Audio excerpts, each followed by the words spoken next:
The recent suspension of student visa interviews at the United States Embassy in Nairobi has sent shockwaves through Kenya's educational landscape, marking a significant shift in America's approach to international student admissions that will profoundly impact thousands of Kenyan students and their families. This decision, part of a broader global directive issued by Secretary of State Marco Rubio, represents more than just an administrative pause. It signals a fundamental recalibration of how the United States evaluates and processes foreign students seeking to pursue higher education within its borders. The timing of this suspension could not be more critical for Kenya's academic community.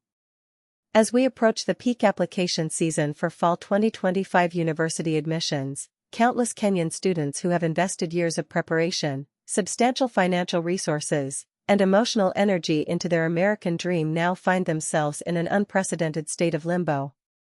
These are not merely statistics, they represent Kenya's brightest minds, many of whom have already secured admission to prestigious American universities, obtained necessary funding, and made life-altering commitments based on the expectation that their visa interviews would proceed as scheduled.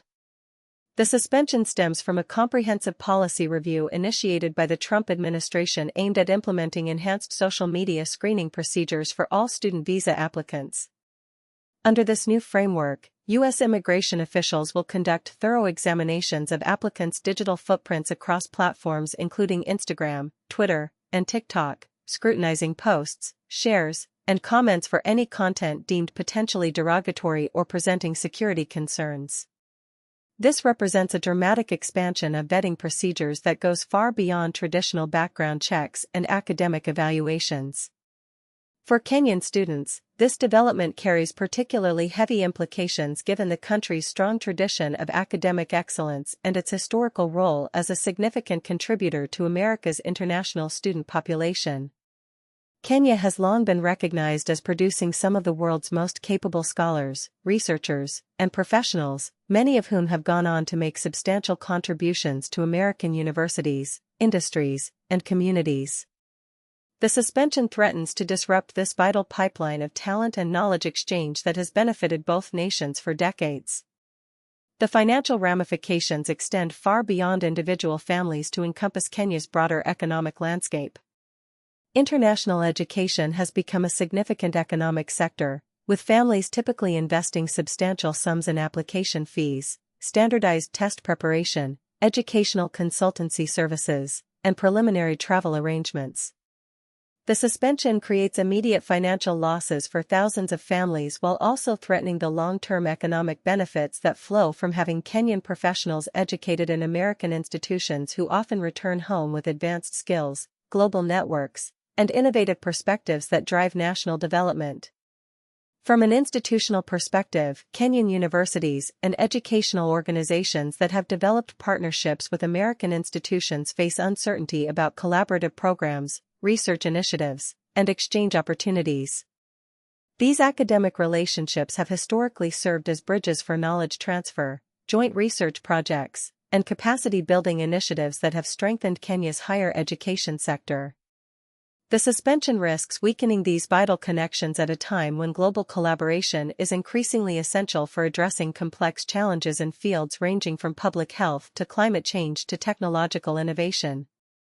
The broader geopolitical context cannot be ignored in analyzing this development. The suspension reflects America's evolving approach to immigration and national security, with the Trump administration citing concerns about foreign students' potential contributions to what it characterizes as anti-American sentiment on university campuses. This perspective, while controversial, has gained traction within certain political circles and represents a significant departure from America's traditional embrace of international students as valuable contributors to academic and cultural diversity. For individual Kenyan students caught in this situation, the psychological and emotional toll cannot be understated. Many have structured their entire academic and career trajectories around the opportunity to study in the United States, viewing American education as a pathway to achieving their professional aspirations and contributing to Kenya's development. The uncertainty surrounding when interviews might resume creates anxiety not only about immediate academic plans but also about long-term career prospects and life goals. The response from Kenya's diplomatic and educational leadership will be crucial in determining how effectively the country can navigate this challenge. Diplomatic engagement between the Kenyan government and U.S. embassy officials represents the primary avenue for seeking clarity on timelines and procedures for resuming normal visa operations. Additionally, Kenyan educational institutions and professional organizations must work to provide support, guidance, and alternative pathways for affected students while advocating for their interests at the highest levels. This situation also highlights the importance of diversifying educational opportunities and partnerships beyond traditional destinations. While the United States remains an attractive option for many Kenyan students, this disruption may accelerate interest in alternative destinations such as Canada, the United Kingdom, Australia, and emerging educational hubs in Asia and Europe that offer high-quality programs with potentially more accessible visa processes. The long-term implications of this suspension extend beyond immediate visa processing delays to questions about America's commitment to international education and its role as a global academic leader. International students have historically contributed enormously to American universities through tuition revenue, research contributions, cultural diversity, and innovation. Any policies that significantly reduce international student enrollment risk undermining America's competitive advantage in higher education while creating opportunities for other countries to attract global talent. As this situation evolves, all stakeholders must remain focused on supporting affected students while working toward a resolution that recognizes both legitimate security concerns and the immense value of international educational exchange. The suspension represents a significant challenge, but it also provides an opportunity for Kenya to strengthen its own higher education sector, expand international partnerships beyond traditional destinations, and demonstrate resilience in the face of global policy shifts that are beyond its direct control. The ultimate resolution of this issue will serve as an important indicator of how international educational mobility adapts to an increasingly complex global political environment.